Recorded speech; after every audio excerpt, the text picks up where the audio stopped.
जुलाई को होगी। Bureau report, जी media. और अब इस बीच ज्यादा जानकारी के साथ जी मीडिया संवाददाता प्रशांत झा हमारे साथ जुड़ चुके हैं पटना से। प्रशांत का यहाँ पर रुख करते हैं। प्रशांत, ईओयू की आज बड़ी भूमिका यहाँ पर रहने वाली है। ईओयू ने 9 अभ्यर्थियों को नोटिस भेजकर उनके अभिभावक के साथ पूछताछ के लिए बुलाया है। किस तरह से आज की पूरी कार्रवाई होगी यहाँ पर? देखिए ऐश्वर्या, पहले ही आर्थिक अपराध इकाई ने एनटीए को एक लेटर भेजा था और उसमें जो कुछ छात्रों के बारे में जानकारी मांगी थी, ये जानकारी वेडनेसडे की नाइट में आई है यहाँ पर, और उसमें लगभग 9 छात्रों का डिटेल दिया गया है। इन छात्रों के बारे में ये कहा जाता है ये खगड़िया के हैं, समस्तीपुर के हैं, और कुछ छात्र इसमें भागलपुर के भी हैं और कुछ छात्र नालंदा के हैं। इन छात्रों को ईओयू ने जैसे ही एनटीए से उनको डिटेल जानकारी मिली है, इन तमाम छात्रों को नोटिस भेजा है। इसमें यह बताया जा रहा है इसमें कुछ लड़कियां भी शामिल हैं, कुछ छात्र भी हैं, और इन सबको नोटिस भेजकर ईओयू ने पूछताछ के लिए अपने पास बुलाया है। इनको ये भी कहा है कि वो अपने साथ अपने पेरेंट्स के साथ आएँ। सबसे बड़ी बात है कि एनटीए के जवाब के बाद जिस तरह से आर्थिक अपराध इकाई लगातार एक्टिव हुई है, इससे अब ये लगता है कि इस मामले में जो आर्थिक अपराध इकाई है बिहार की, वो लगातार उन तमाम लोगों को सर्च कर रही है और उन लोगों पर कार्रवाई कर रही है जो लोग पेपर लीक मामले से जुड़े हुए हैं। आपको ऐश्वर्या एक बार फिर से याद दिलाते हैं कि 5 मई को जब परीक्षा हो रही थी नीट की, उस दौरान ही लगभग 4 छात्रों की गिरफ्तारी हुई थी, साथ में 3 परिजनों की गिरफ्तारी हुई थी, और इसमें जो पेपर लीक से जुड़े हुए माफिया हैं उनकी भी गिरफ्तारी हुई थी, जिसमें अमित हैं, नीतीश हैं, उसमें सिकंदर यादव हैं। इन तमाम लोगों की गिरफ्तारी हुई थी। उसमें जो कुछ कागजात मिले थे, उसमें जिन लड़कों के नाम थे उनके डिटेल के लिए आर्थिक अपराध इकाई ने एनटीए को लिखा था। एनटीए से और भी कई सवाल किए थे, लेकिन बाकी सवाल के जवाब तो नहीं मिले।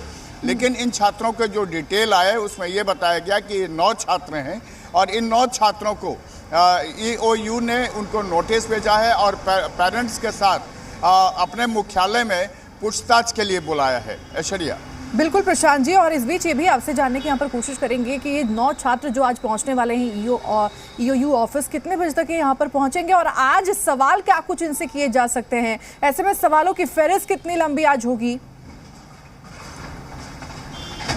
देखिए ऐश्वर्या, जो ये छात्र हैं इन पर यही आरोप है कि इनको भी एक साथ बिठाकर परीक्षा से एक दिन पहले इनको तैयारी कराई गई थी, प्रश्न पत्र के उत्तर रटाए गए थे और उसके बाद ये परीक्षा देने गए थे। बाकी 4 की तो गिरफ्तारी हो गई थी, लेकिन ये बाकी जो 9 हैं इनके बारे में जानकारी जब आर्थिक अपराध इकाई को मिली है उसके बाद इनको नोटिस जारी किया गया। देखिए इनके पास सीधे सवाल हैं कि जो सवाल अभी, चूंकि एनटीए ने तो प्रश्न पत्र के कोई भी कॉपी नहीं दिया है आर्थिक अपराध इकाई को, लेकिन जो जले हुए हालत में जो प्रश्न पत्र माफियाओं से मिले थे उनसे जो 145 सवाल तैयार किए हैं आर्थिक अपराध इकाई ने, उसके बारे में जानकारी इकट्ठा करेगा कि यही सवाल क्या उस परीक्षा में पूछे गए थे। क्योंकि बाकी जो 4 गिरफ्तार हैं, जिसमें आयुष हैं, जिसमें शिवनंदन है, जिसमें और भी 2 अभिषेक कुमार हैं, ये जो 4 छात्र पकड़े गए थे, इन तमाम ने पुलिस के सामने जो कबूलनामा किया था उसमें ये कहा था कि नीट परीक्षा में जो भी सवाल आए थे वो वही सवाल थे जो उनको रटाए गए थे। अब उसको पूरी तरह से वेरीफाई करेगा इन 9 छात्रों के साथ, और इन 9 छात्रों के वेरीफाई जैसे ही होता है, आप समझ लीजिए इनको हिरासत में भी लिए जाने की संभावना है। आर्थिक अपराध इकाई के जो सूत्र बता रहे हैं कि इन सबों को 2 दिनों के अंदर आर्थिक अपराध इकाई के दफ्तर में आकर के अपने जवाब देने को कहा गया है, और ये भी कहा गया है कि अपने साथ वो पेरेंट्स को भी लेके आएँ, अपने साथ वो तमाम कागज़ लेके आएँ जिससे वो साबित कर सकें कि उनको इस परीक्षा में शामिल नहीं किया गया था। आपको इसमें बता दें ऐश्वर्या कि ये वही छात्र हैं जिनकी जानकारी जब गिरफ्तार किए गए थे अमित, जो इसका बहुत बड़ा सरगना है, मास्टरमाइंड है, और नीतीश, उसके पास से ये कागजात मिले थे जिसमें इनके नाम थे, इनके रोल नंबर्स थे, इनके मार्कशीट थे इंटर के और 10th के।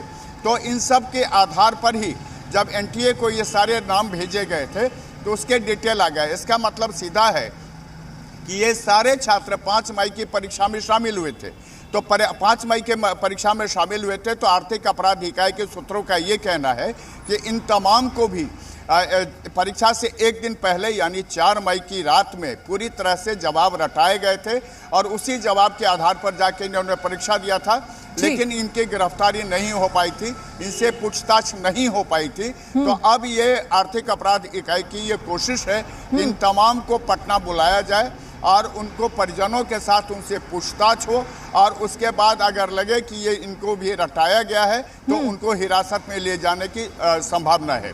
जी ऐश्वर्या। बिल्कुल प्रशांत जी, तो आज के खुलासे, हम आज के कार्रवाई में क्या कुछ खुलासे यहाँ पर होते हैं, पूछताछ के दौरान क्या कुछ चीजें सामने निकल कर आती है, ये देखना बहुत ही ज्यादा यहाँ पर महत्वपूर्ण बन जाता है। ठीक है प्रशांत जी, तमाम जानकारी साझा करने के लिए और जुड़ने के लिए आपका बहुत बहुत धन्यवाद।